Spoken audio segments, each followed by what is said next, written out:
Kia ora, and welcome to another video celebrating World Breastfeeding Week 2020. This is intended as a platform to share diverse experiences and information, and we hope that you find this series supportive and informative. It is important to note that these are personal stories and opinions and do not necessarily reflect the views of Women's Health Action or our funders. Please seek advice from your health professional before making any important decisions about infant or young child feeding. Hello everyone, welcome to this session run as part of World Breastfeeding Week for La Leche League. And if you've ever been to a La Leche League meeting, this will seem familiar to you, and if not, this is what a typical La Leche League meeting looks like. And so first of all, we're going to introduce ourselves and our children, and then we'll talk about the early weeks of breastfeeding and getting breastfeeding off to a good start. So I'm Janine. I have 4 adult sons and no grandchildren yet. Come on, boys. I'm the national coordinator for La Leche League New Zealand, and this is the first time I've done a meeting like this for a very long time, so I hope I remember how it goes, and I'm going to rely on the other people here today to do most of it. So over to you, Katie. Hi everyone, my name is Katie Furey, so I am the Leche League leader in Hamilton. I have 3 children. They are aged 6, 3.5 and 1. So it's pretty busy where we are, and I'm still breastfeeding the younger 2, so yeah, fun times. Ilana, would you like to go next? Hi, I'm Ilana, and I am mum to Aiden, who's 4 years old now, and Lyra, who's just turned 1. And my normal meeting is in Christchurch at the South Library. And yeah, that's me. I'll pass on to Julie. Okay. Hello, I'm Julie. I have an 11-year-old son, and he has Down syndrome. So we weren't able to breastfeed, but I expressed for him for a year. And I have a 2.5-year-old daughter, Anna, and she is still breastfeeding. And I get most of my support. I live rurally. I get most of my support online through online meetings. Yeah. Thanks, Julie. I'm Jo, and this is Toby, who is just coming up 9 months. And I've got a daughter who's 4, and I go to the Cambridge La Leche League meetings. Great to meet you, Jo. So Katie's going to handle our next question. Yeah. So usually at the start of our meetings, we have an opening round. So our question for today is, what did you wish you knew about breastfeeding before you had your baby? I'm sure there's many, many things. Specifically about breastfeeding, I would say the cluster feeding, and that's something I certainly hear from a lot of my friends as well, that you kind of hear that babies need to feed between like 8 and 10 times a day, but they don't tell you it can be more.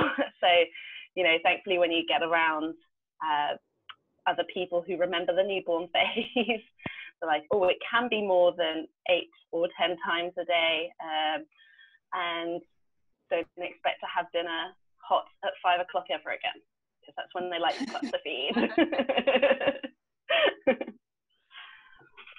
And it sometimes can be later in the evening as well too, can't it? Oh, you know, pretty much from both children, and Aiden was bottle fed, express milk, because he was premature and didn't transition to breastfeeding. Even he on the bottle would be cluster feeding between kind of like 5 till 10ish at night, and it was harder because I was having to hold a bottle. At least with breastfeeding, I could, you know, still feed myself whilst feeding the baby, so that was handy. Perk of breastfeeding. Thanks, Ilana.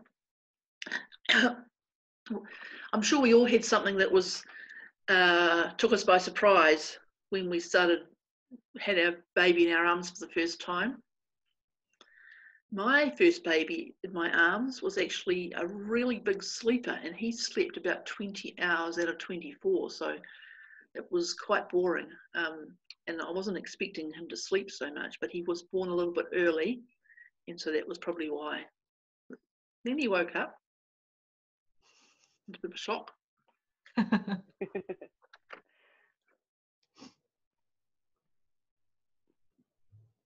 Anyone? Yep. So for me, I think what I wish I knew was, I wish I knew about the Leche League earlier. Because there was just so much to learn about breastfeeding and like the random things a normal breastfed baby would do. So to list all the things I wish I knew would take all day. So the main thing was when I finally got to my first Leche League meeting, I was like, I should have done this months ago. So yeah. It's quite a common thing to say. What about you, Jo? I think it was the amount of time that it can take. It's not just a sit down, quick feed, and then Bubs is asleep, you put them down on the cot, and off you go with your day. It's you can have the long, snuggly feeds that go on for hours. Wasn't prepared for some days, knowing that, what have you done today? Oh, I've just sat on the couch and fed my baby today. That's all I've done. So the relentlessness of it, and also the unpredictability of it. Yeah, they thank you for reminding me, because it has been a long time. Yeah. Right. So now we're going to move on to some questions that mothers would normally ask. And no, we're not. The next question is, what sort of a birth? What sort of a birth did you all have? Birth can have a big impact on getting started with breastfeeding. So what sort of births did you have, and how did it impact on breastfeeding?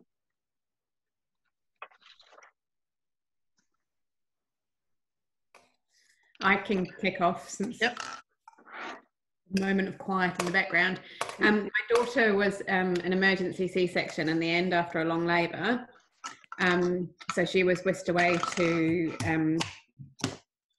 be assessed pretty much straight away, and I didn't see her for a good 2 hours after the birth.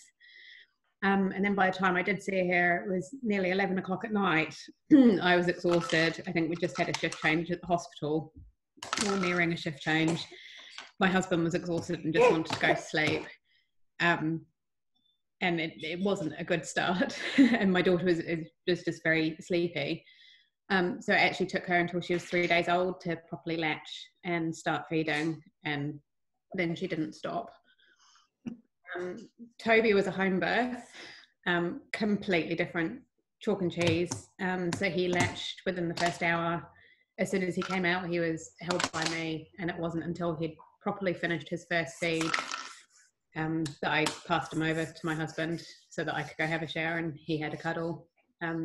So yeah, miles different. I couldn't believe it. Just from that initial separation with the cesarean to having my baby straight away, and that feed within the first hour was just two very different beginnings. Thank you, Jo. It's interesting to have a contrast like that, isn't it? How about anyone else? It's amazing, the two different stories. Mine were both a little bit different. The same, that they were both C-sections, but the first one was at 26 weeks gestation, and I had severe preeclampsia and HELLP syndrome. So the only way they can cure that is by delivering baby. And I was visited by the NICU doctor just before I would sign the consent forms for the C-section, who came and told me what the survival chances were for a 26-weeker. So, I mean, obviously it was still terrifying and so traumatic, but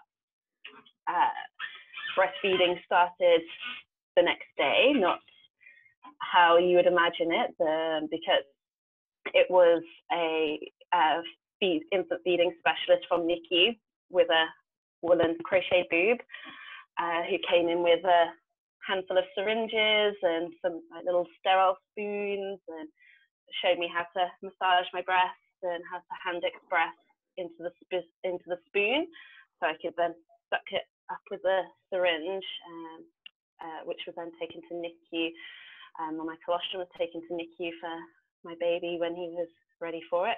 And then I went and visited my baby for the first time. So I met him when he was just under 24 hours old in his incubator. And so then, once I got my milk flowing, I switched to expressing with an electric pump. And that was kind of like the first 3 months. Tried them on the boob a few times, but I was getting at that point a lot of conflicting information from all the different nurses, and I was just over being at hospital every day, having to leave every evening, and I just wanted him home. So offered him a bottle. I didn't know about pace feeding, and he got a bottle preference. So I just, okay, well, this is how it is, and I just carried on expressing for 15 months. Whereas Lyra was, she was started off as a VBAC, but you know, I had preeclampsia again. We were at term, so it was much better. But yeah, the induction wasn't working. She wasn't quite ready, so had another C-section, way more relaxed this time. Obviously, she wasn't rushed away from me or anything like that. She stayed with me the whole time.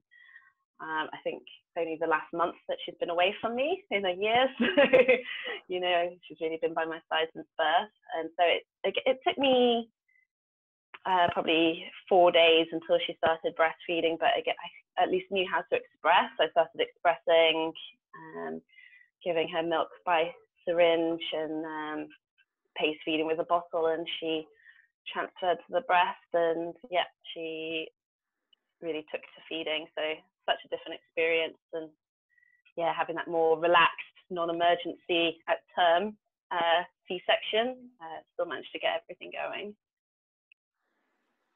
It's really cool how you know, your breast milk connected you with your baby even before you got to meet and hold your baby. Yeah. It was really weird. I didn't even know that at 26 weeks you made milk. But obviously the nurse came and explained it's actually your placenta being delivered that triggers the hormones for milk production. And with me, both of my babies, I didn't leak at all before having them. But then as soon as I squeezed to try and get some milk out with hand expressing, there'd be colostrum there. It's just magic. Table, I know. And there was milk there, so it was great.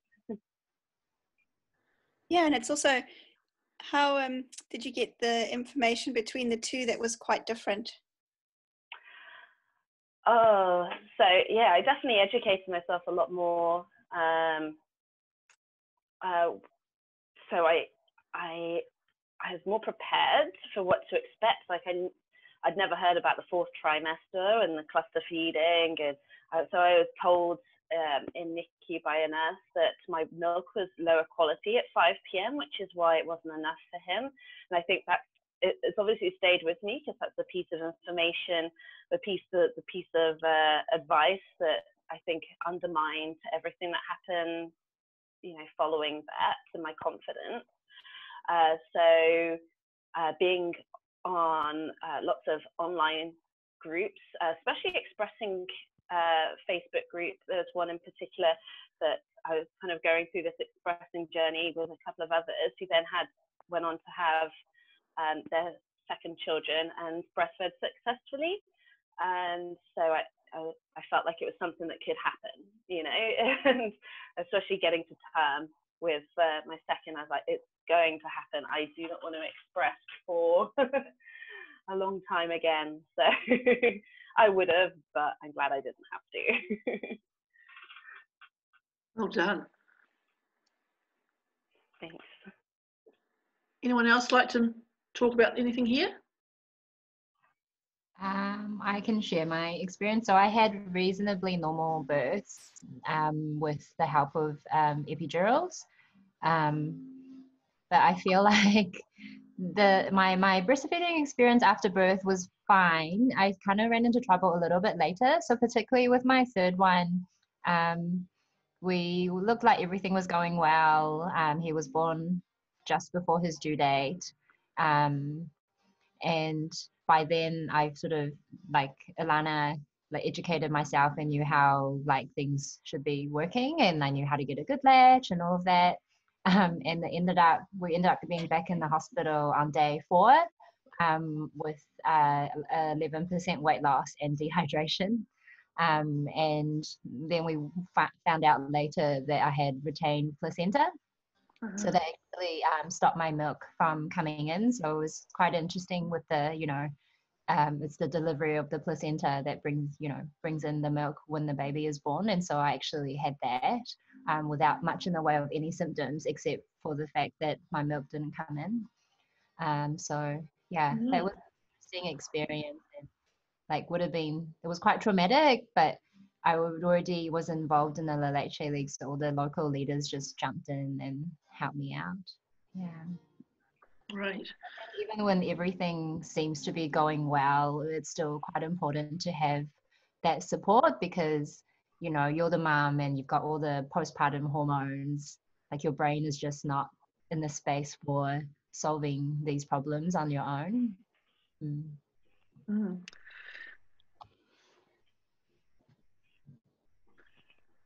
I have a question then that kind of follows on from that. Katie, with that amount of weight loss, what were the hunger signs that your baby was giving you? So I thought Mikey was just cluster feeding a lot. So like in the early days, often in the first day, they're kind of like a bit sleepy, tired from being born. And then the second day, they're meant to sort of be like a bit more alert and then feeding more often. So Mikey did that. And then he never really, like he would have these periods of feeding a lot, and then he would go to sleep for a bit, and then he would have another cluster feeding period.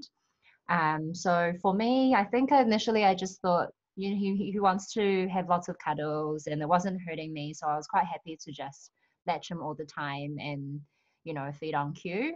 It wasn't, so we only figured out something was up on day 4 when he had, I think it was, he didn't make any wet nappies that day. And then the midwife came and then she weighed him. And then we were like, oh, okay, I see. So that was, then there was the whole like contacting the hospital. We had to get a blood test, and then they wanted us to go into the hospital to make sure that everything was okay. Yeah, so he was definitely throwing a lot of feeding cues, and I was just doing my best to respond to them all the time. And with my second baby, he was like a frequent feeder with no sort of other issues. So I thought I just made frequent feeding babies. Yes, so signs of dehydration are a good one to look out for. I remember when one of my twins, they were born prematurely, I knew that I was losing my milk because they didn't have enough wet nappies, and I'd had struggles with my milk supply because they were early and not sucking well and so on, and I'd had to express. So that put me into the next phase of breastfeeding, which was relactating to build up my milk supply and make sure I did have enough milk. Yeah, so watching your baby's cues. What other cues do babies show when they're getting ready for a feed? Apart from, well, the nappies are sort of an after effect, but what cues do your babies tell you that they're getting ready for a feed? I guess in the... Oh yeah, carry on.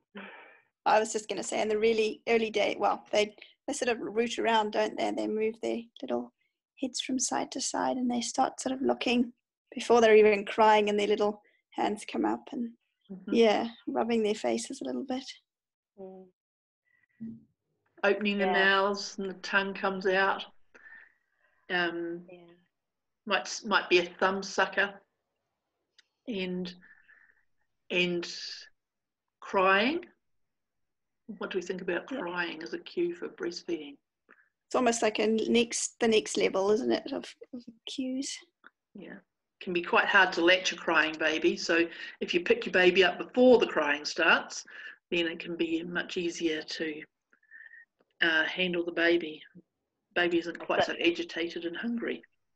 I certainly felt with my first that he would be peaceful and lovely, and then screaming. I just never, within 10 seconds, there never seemed to be those early cues. And then conversely with Lyra, and I think this is why she was a bit slow to start feeding. She had ABO incompatibility, which is just a really early jaundice, because our blood types were different. It's not super common, but it just made her really sleepy, and we didn't need the lights or anything, but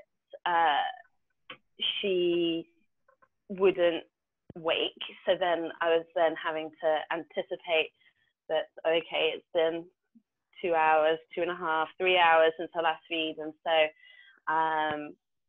I'd have to feed her until she started making, hunger cues, like starting to wake up before she was hungry, or wake up before a feed.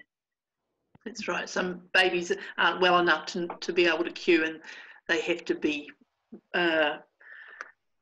operated on a schedule, which, we don't really recommend a schedule, but for babies that aren't fully well, a schedule's sometimes required. Yeah, so with my son, we fed him every 3 hours to try and get him up, his weight up. And I was expressing it on with a bottle. And then when my daughter was born, I was a bit thrown because my son had breast milk, but my daughter came along and breastfed. And I kept wondering when this routine that everyone was telling me I should put in would kick in, or did I have to? It was always in the back of my mind. Yeah, it was quite, I think, a relief to find other mums who just sort of went with the flow, and I was like, oh, I can just keep doing this. So sometimes we hear about a hungry cry. How do you know when your baby's crying because it's hungry and not for some other reason? I'm sure I've seen somebody translate the baby cries, and I don't know, I just don't let my baby get to that point. I don't give them a choice. I just offer them milk. I think yeah, just go with the breast first. It seems to solve most things anyway. I think they have a wet nappy. Sometimes it calms them down to settle them, and then you could change them or whatever's disturbed them. But I think breastfeeding soothes whatever the problem is first. Yeah. Daughter, she'd go from nothing to full out screaming. There was no in between, and that was, I'm hungry. It was just like I'm asleep, and then I'm awake and I'm hungry. Whereas my son, he kind of snuffles a wee bit first, and then you get a little cry, just starting, and that's that I'm hungry. And then if we get to the full blown stage, it's just game over. You have to calm it first. So I think, as Julie said, breastfeeding solves hunger, and it solves a lot of the other needs that a baby has as well. Like being close to mum is really important, and they don't like to be separated. They just like to be close, and having, might notice when you pick your baby up, they stop crying. That's what you need. I think with the feeding cues, it's interesting because you get to know your own baby, and each baby have their own personality. So one early feeding cue for one baby might not be the same for another baby. So it's like a journey of getting to know each other. I remember with my second baby, once we got into the rhythm of just, I just feed him whenever, there was this one time when he just kept coming back to the breast. And then I would feed him, he was happy, and then he would want to come back. And then an hour later, I finally realized he'd done a poo. I fed him and he was happy, and then I'm like, okay, I'll just carry on with my day. But it made him happy temporarily, but I didn't really it took me a long time to finally realize that was one thing I couldn't fix by just breastfeeding.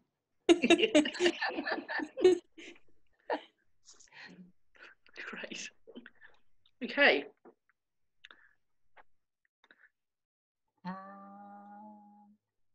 latching question.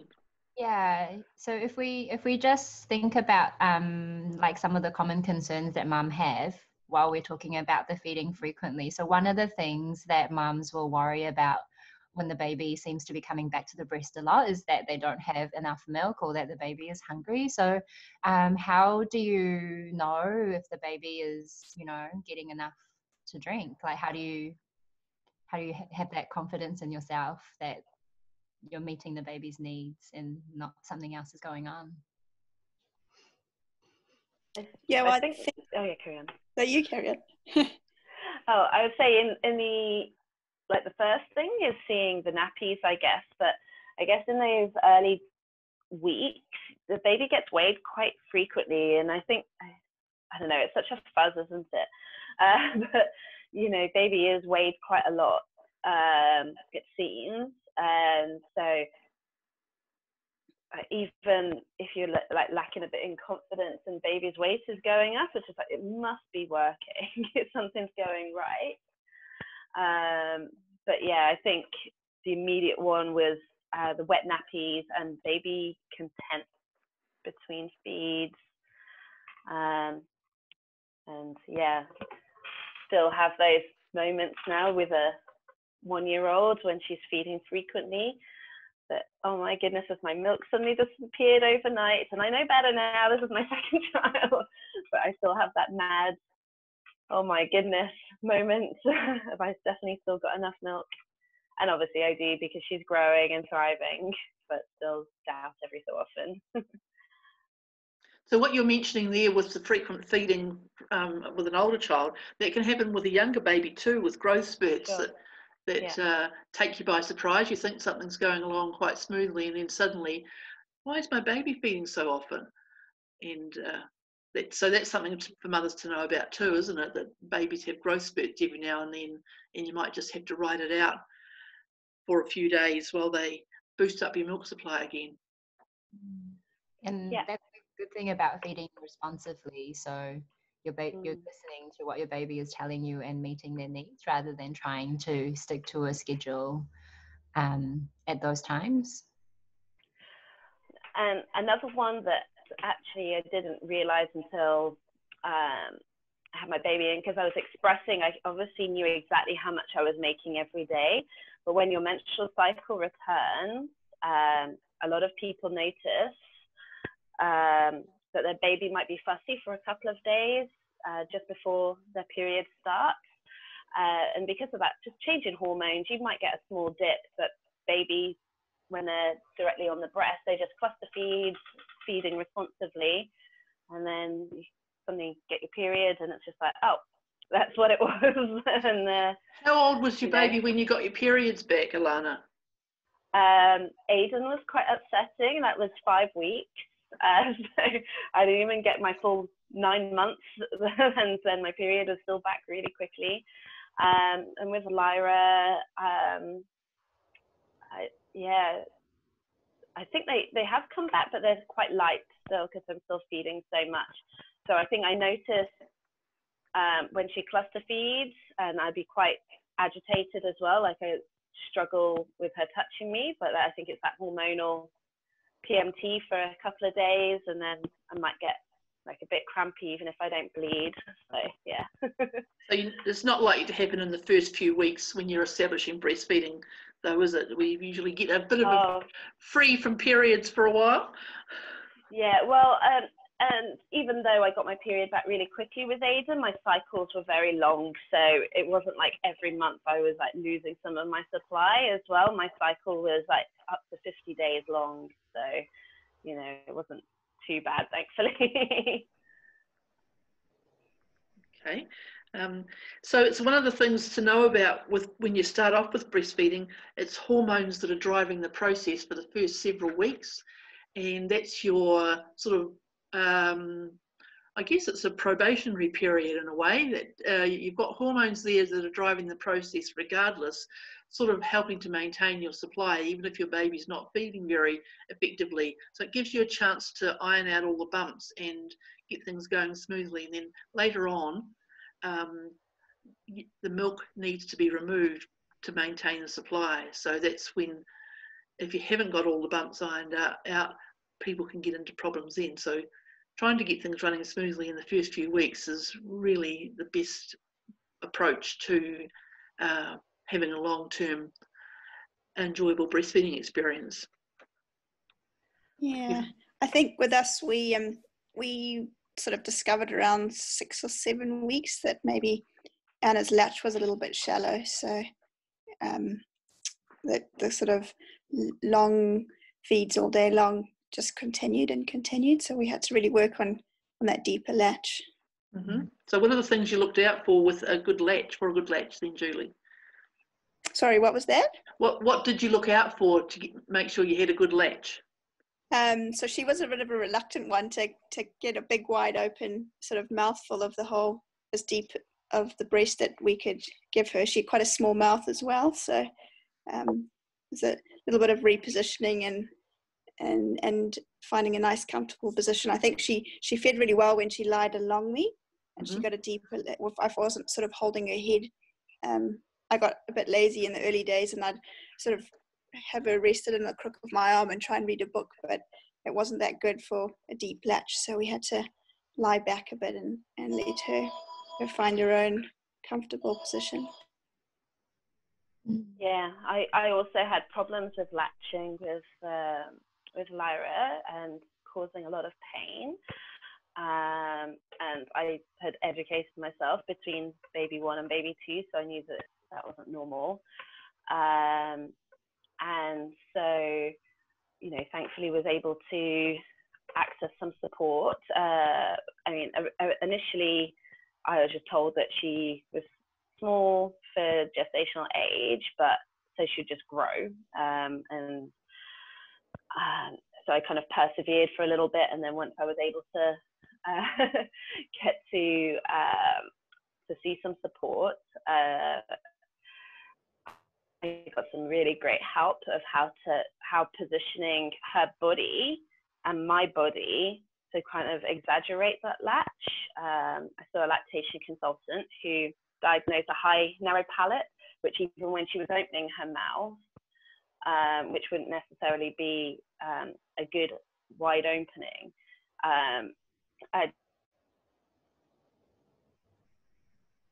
But was also told that it will get better if I tried this, this different position. So yeah, that was, kind of leaning back nice and comfortably, letting her lie across me, and just like letting her weight make her feel secure, so she's like on top of me and she just feels really secure, and I'm just holding her, and that extra security helped to open her mouth as well. And then, yeah, just obviously you get that latch perfectly when you're at a group, and then it doesn't happen again until the next group, but it did get easier. And then I, went along to my first Leche League meeting, and it was just really nice to talk to other moms who'd gone through this, similar, and they were like, around this time it got better. So I had that to look forward to, and it did get better around 12 weeks, and yeah, so it was good to see other people have kind of got through it as well. So yeah. What was it that got better? What about it got better? More comfortable, or baby was happier, or what was happening that got better? So better. So firstly, the pain went, the trauma to my nipples healed. It wasn't like the whole of that 12 weeks, it was awful. But it was like steadily getting better as she was it was like partly her learning and that security for getting the deep latch, which helped. But as the lactation consultant said, it was about breastfeeding, not nipple feeding. And so her having the deeper latch allowed then the whole mouthful of breast and nipple to actually help shape her palate as she was growing, for her to be able to feed more effectively, and then in turn made it less pain, you know, reduce the pain for me until she kind of grew out of it. So that was great. Mm. Yeah, when the baby is having a shallow latch, one of the other leaders used to say it's like drinking through a squash straw. So get your baby like deeply latched, then they can drink, like the straw is no longer squashed, and also your nipple is not pinched or sore. So having like a comfortable latch is one of the signs of it being, you know, nice and deep. Yeah, and actually, you know, my nipple would at the end of the feed be misshapen. They call it like lipstick shaped, and until you see it, you don't realise that's what you know what they're talking about. So that, and it was, you know, literally being squished like a straw, I guess. But I guess I think the instinct as well when you first start out breastfeeding, if you've never paid too much attention like me to how other people breastfeed, your instinct is just to kind of like put baby on your boob, but actually you want to line baby up so their nose is level with your nipple, so then they have to tip their head back and lead with their chin. And so it didn't, you know, when it works, you're like, I can see why that works. They're using their chin to massage the milk out of your breast, whilst also because they tipped their head back, they are getting that, you know, that deeper latch. But yeah, I think it's, you know, unless somebody points it out to you, it's not obvious, I don't think. So it's nice to have a bit of support before baby arrives, so you know what you're doing. And we, as you sort of alluded to, we don't really see much in the way of babies being breastfed as we're growing up. So we wait until we get our babies in our arms before we have any idea what we're doing. But yeah, definitely pain's a good thing to look out for, isn't it? So there should be no pain, or just a little pain, perhaps in the very early days, in the first 2 weeks on latching, and then that should go away during the feed, just because your nipples aren't used to being stretched out like that to start off with, but they soon get used to it. Did anyone have that sort of little burny sort of pain in the first few days of their first baby being breastfed? I think with me, I was quite relieved actually, because after going from a really horrible pump that, I mean, it was well fitting and all the rest of it, but breastfeeding seemed so much nicer than attaching to a pump. So I think I was a bit tough and could just get on with it. It was nice to be able to feed. Great. Okay, so glad you mentioned there, Julie, about not having hands on the baby's head. That was good to make sure that was, because that's something that mothers do say. Right, the next question is, I think we've done the feeding frequently. It's you, Jo, is that right? Yeah, so I always thought that, you know, sleeping like a baby meant that baby would sleep through the night, not for 45 minutes and then wake for a feed. So what did I do wrong? Send it back. Sometimes I think we got this little, we have the 6 weeks mark in our head as being that's a transition time for looking after babies. And I think along with that, we've got a little hope that that means that the babies will start sleeping through the night at 6 weeks. But that's hardly ever the case in my understanding and experience. And it's perfectly normal for babies to wake several times in the night for months and even years. So if your baby's still waking up at 6 weeks, it's still perfectly within the normal range, I think. I think you can have my baby still wakes frequently, and she's 1 now, and the 4-year-old still sometimes needs a bit of extra support at night. But I think a lot of people, I certainly noticed with Lyra, a lot of people around the same time, we got a couple of nights where she slept more, and my friend's baby slept a little bit more, and it lulled you into a false sense of security. And just because suddenly she started feeding again, frequently through the night, you get that initial panic, like, oh, something's wrong with my supply. But no, it's just what babies do. They just sometimes sleep a lot. Maybe they're having a little period of growth, and sometimes they just want to feed a lot because they miss your face and they want to see you all night. There's loads of reasons why babies would wake at night, and feeding, as we talked about before, feeding usually satisfies most of them, and part of it's wanting to be near you, isn't it, and being secure. It can be scary at night. Well, we're teething, cutting molars at the moment, and so obviously she's in a bit of pain, and she might have a bit of PAML maybe just before bed, but to help with the pain, obviously that doesn't last all night. So, I find breastfeeding her does give her some pain relief. So if she's feeding frequently, that's some comfort for her during the night, and without me having to get out of my warm bed. So, yeah. And if we think about like what our newborn babies are like, they're pretty completely helpless. So it's perfectly normal and biologically normal for babies to need to be close to, their mum or a parent 24/7, because they're relying on us to make sure that they survive. So and I guess some babies, like Janine's baby, had a higher sleep need, whereas some babies might not need as much sleep to get through the day.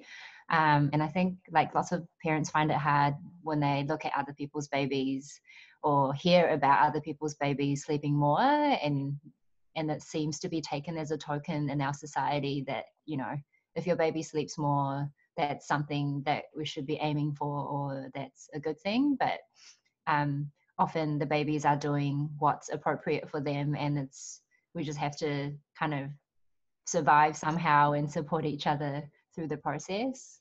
Yeah, definitely. I think my little one's she doesn't sleep all through the night, so we've just eased up on our daily routines. We're like, oh well, both of us need a nap at midday. It's quite nice. So we're just taking it easy. My second baby was not a sleeper. I think it's quite good to have babies that are different, but it would have been better the other way around, I think, because it would have been nice to have a break. But anyhow, it is what it is. Yeah, okay. And what works for one baby doesn't necessarily work for the next one. Yeah. So Absolutely. The frequently feeding one was happy to be in a baby carrier all day, and so I spent months like trying to put him down, get him to sleep, and he's like, no, not having a bar of being on my own. But he would be happy to be in a carrier all day, and so I thought, I cracked this parenting thing. All I need is a baby carrier. And then the third baby comes along, and he's like, no, I don't really want to be in a baby carrier all day. I need my personal space.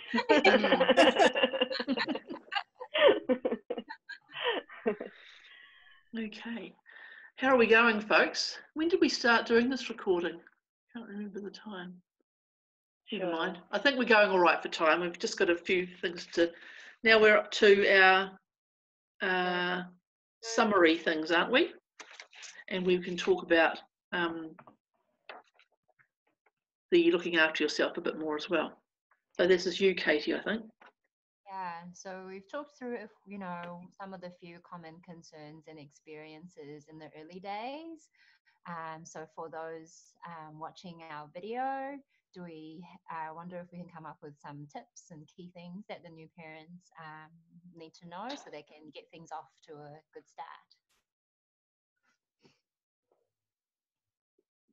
So Okay. that's with breastfeeding or surviving early parenthood.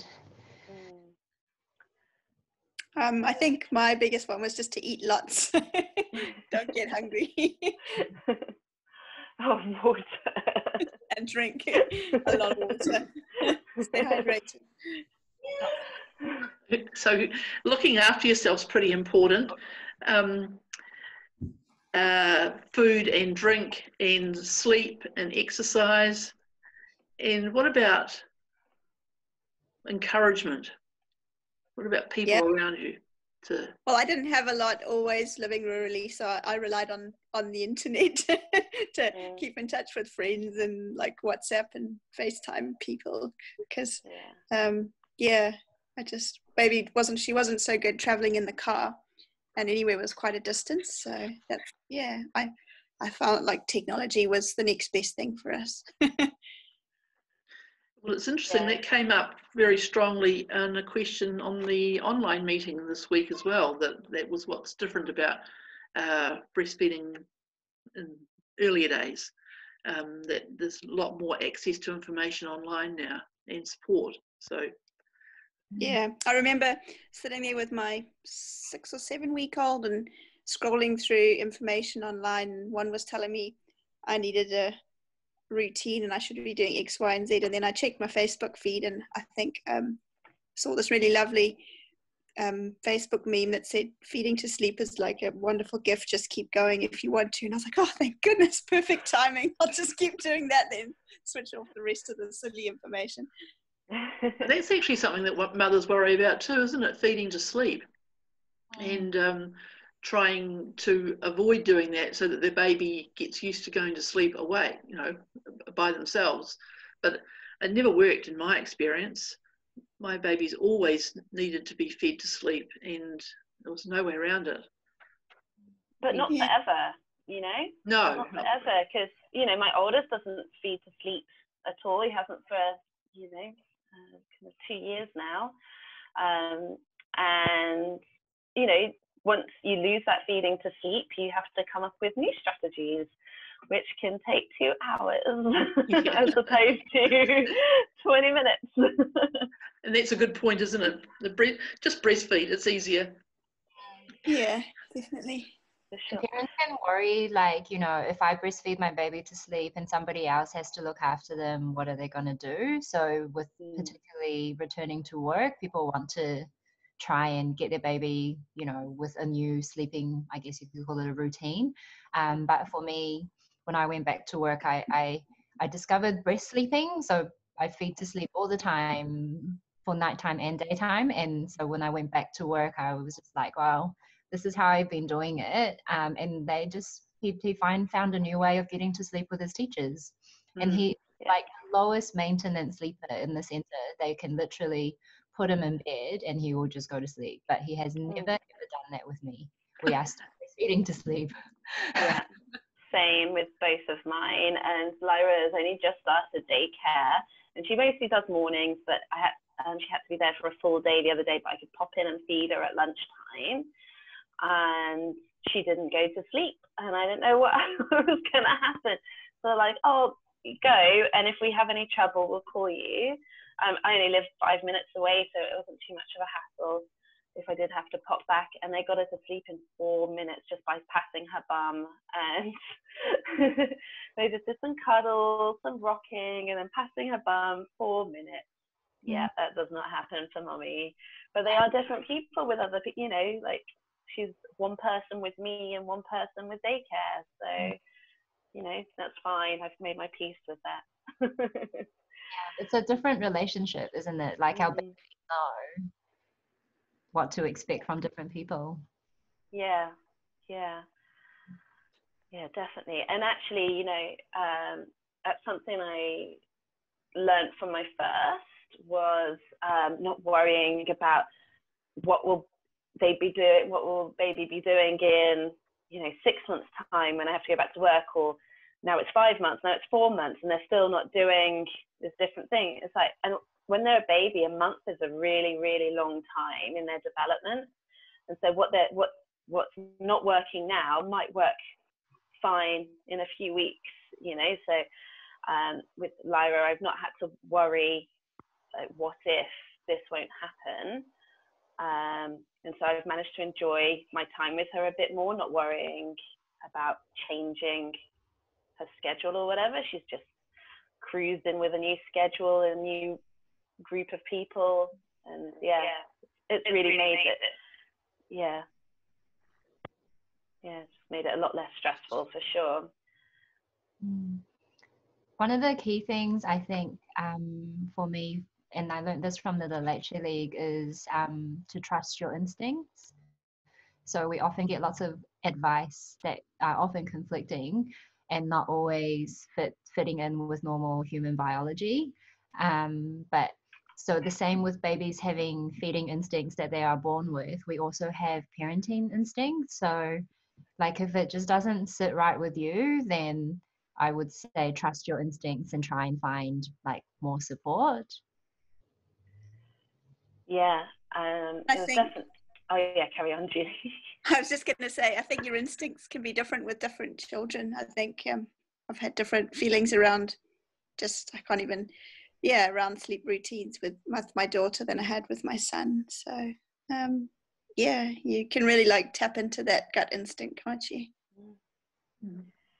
Yeah, and it's quite, I think with kind of going back to the fact that you can access a lot of information online now, you do have to learn how to be critical and work out what works for you as a parent. And that's what I've always enjoyed about the Leche League, is you can take away the bits that work for your family. And there's, you know, goodness knows how many books out there about how to parent, how to deal with a newborn, how to raise your child. But your newborn can't read. And so that book is absolutely pointless for your baby. And so the most useful things I found having a second baby, and then looking back, the things that helped me the most was learning about the 4th trimester. Even with a premature baby, they go through the 4th trimester when they reach their due date, that kind, when they wake up, as they call it, and won't be put down for anything. They still want to sleep on you all the time, and just learning that that is actually natural and okay. And so subscribing to an online streaming service and not doing the washing up is fine, because this is just what your baby needs for the next few months while they get used to being outside of the womb. And yeah, I think having, you know, my second baby and just not worrying about what the book said, apart from the womanly art of breastfeeding, I think it's not so much of a how-to guide, it's a don't worry, this is probably normal kind of guide. More reassuring. Yeah, very reassuring. That giving yourself that time after the birth to heal, I think that was something probably second time around I was a lot more appreciative of. The first time with the cesarean, they said, you know, 6 weeks and then you'll be good to go. And I took that as okay, at the 6 week mark, I'll wake up in that morning and I'll be healed and I'll be back out walking, pushing the pushchair, picking up baby, absolutely fine. And I got to that mark and I was just like, no, I'm not still healed. I don't feel fine, but I'm supposed to be, so I'm going to try and be super mum. And then second time round, I went, right, minimum of 6 weeks. I will look after me, and as you say, sitting on the couch, get the movies on. Just it's a big time of healing as well as learning about your child, and just that whole trying to find some maybe of a pattern and learning those early cues, but just giving yourself permission almost to say, I've just got a baby and now I'm still growing a baby. It's still me doing this work, and to have that self-care. And, you know, C-section at 6 weeks thing is really peculiar as well, because I'm 13 months on now after having Lyra, and I will still get like the odd bit of like, you know, maybe it's just where, you know, the nerves are starting to connect, and it still feels a bit weird sometimes, and I have to be, you know, still quite mindful of the fact that I had a baby, you know, a year ago, and you know, you can't just like dive back into the person you were before, because over 9 months a massive change happened to your body. All your internal organs are moved from their normal place to a different place, and you know, we need to expect it to take time for all that to go back to normal. And it would be like a new normal as well. Yeah, for sure. Like, I think particularly, like, my sister just had her baby in France. So she was hoping for a VBAC, but ended up with an elective C-section because they wouldn't induce her. She didn't go into labor on her own. And we were just talking the other day, like, you know, a C-section is major abdominal surgery. Like, for our mums, we kind of, they have C-section and then it's off you go with your baby. But anyone else having major abdominal surgery, it's, you know, take it easy for 6 to 8 weeks, don't do any lifting, you know. But mums just kind of like, And here's your baby. yeah. Yes, I was thinking about that when Joe was talking. So 6 weeks to recover from major abdominal surgery, and it's 6 weeks that we can tell someone with a normal vaginal delivery that it takes them to get to know their baby. Maybe there's a little bit of overlap there, but you could actually argue for there need to be 12 weeks for not to expect too much from the mothers that have had cesareans. Yeah, I'd say 3 months regardless, just to, especially for the feeding, to kind of get your whole milk supply established and get everything going. I think it was 3 months before I really felt that everything was at a stage where I was a bit more like, yeah, I'm marginally confident now that I've got some of this motherhood stuff nailed down. Yeah, much more than the 6 or 8 weeks. Yeah. Okay. So we've told you all about, and you can see how a Leche League meeting works. We have 35 or so groups around the country that have meetings on a regular basis. And we also have 2 online meetings per month. One's in the middle of the month in the morning, and one's in the evening at the end of the month. We've just had our evening meeting for July.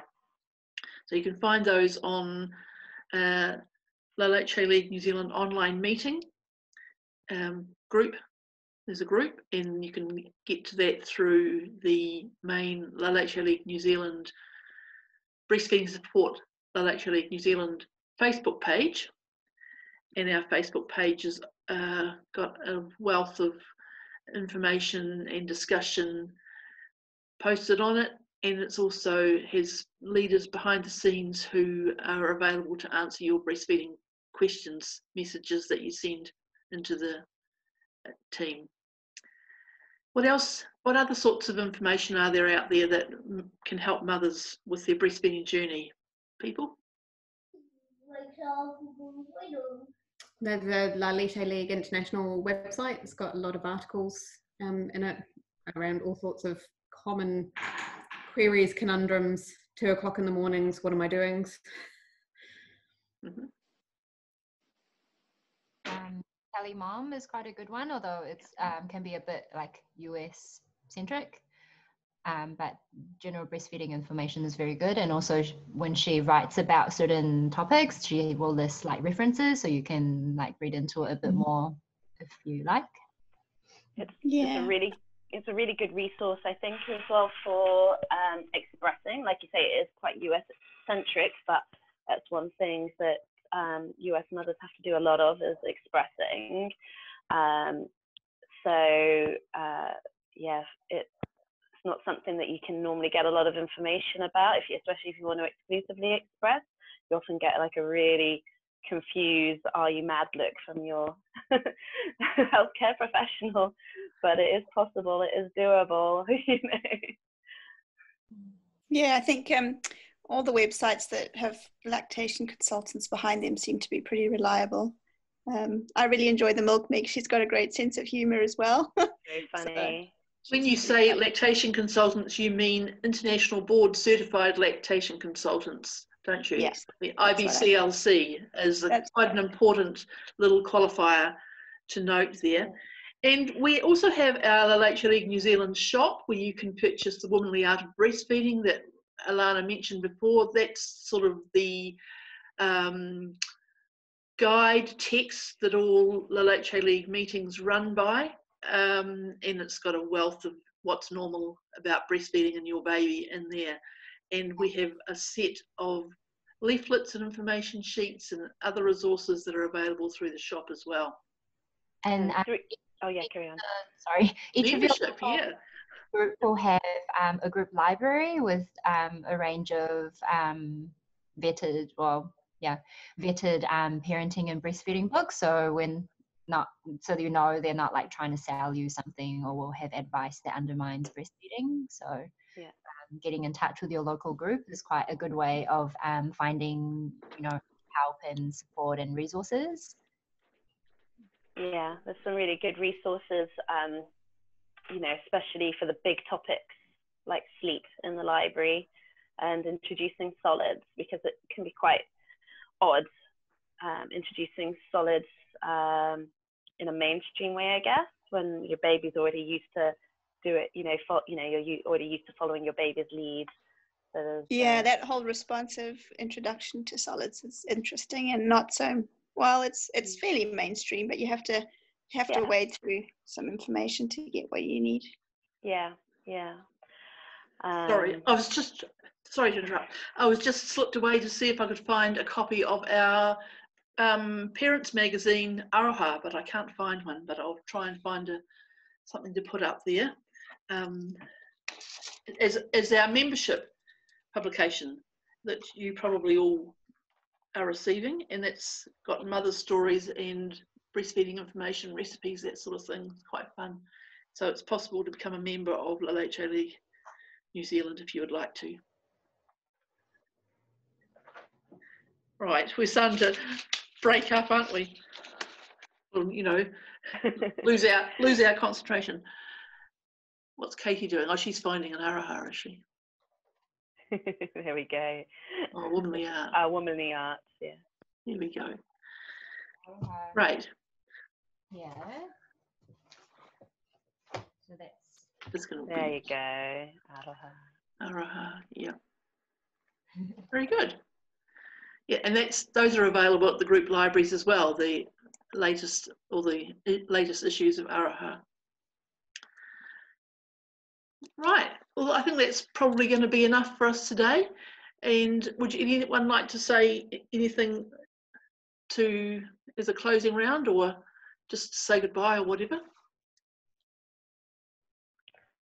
Just thank you for supporting me. I was part of the Leche League Great Britain with Aidan, and it was the first place that I felt I went to, and nobody looks at you weird, like I say, for choosing to lactate and give bottles. It's very supportive, like constructive support as well, not just like, oh, well done, you're doing that. It's here's some ways of making it easier for you. And then when I moved to New Zealand and I had my second baby, there's something familiar, the Leche League, to join in with, and just knowing it's that kind of, it's not just about breastfeeding, it's about parenting and about surviving and all the things that, it's just mothering through breastfeeding and knowing that it's not unusual to, have a baby that wakes and only wants to touch you, and that's just nice. Thank you, Alana.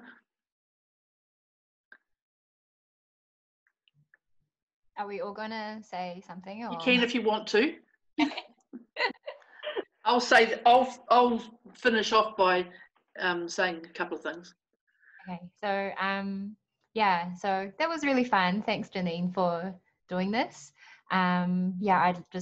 I totally agree with Alana about it was also my experience with coming to the Leche League meetings, particularly like in-person ones. It was just really nice to just sit around and like chat about the tough things about breastfeeding and parenting, and just be completely supported, and have like practical suggestions that you could go home and try. I took a lot of books home and I still have them, and I feel like it's sort of given me a different perspective in my parenting journey, and I think like my relationship with my children would be very different if it weren't for finding the Leche League. Yeah. I agree with that, Katie. Yeah, I think is it my turn? I think having the support, being living rural, and being able to chat to other mums online has been great. You know, with a similar experience, and I've had the support to continue with my natural term breastfeeding, whereas I might have considered weaning much sooner if I hadn't had that support somewhere in the background. So yeah, thank you. For me, it's been invaluable being part of the local Leche League. My mum's over in the UK and completely different generation, so feeding for her was, well, yeah, well, I was brought up and it was quite different, and so some of the comments she made, yeah, if I'd listened to her, my journey with my children would be completely different. So having other women around that are like-minded has been really great, and just hearing from other people's experiences, even if you're not having trouble at the moment, it might be something that can come up, or just being able to say, oh yep, we had that and this is what I did, hope maybe it could help you. It's just a nice community feeling. Well, thank you everybody. I would like to thank Julie, Joe and Alana for joining Katie and I today to talk to you about the early weeks of breastfeeding, and we've covered a lot of different topics. If you want to find out more, do make contact with your local leader or group, and we'd love to see you. It's been a pleasure helping Women's Health Action out with this short session, and we look forward to doing it again sometime. Thank you.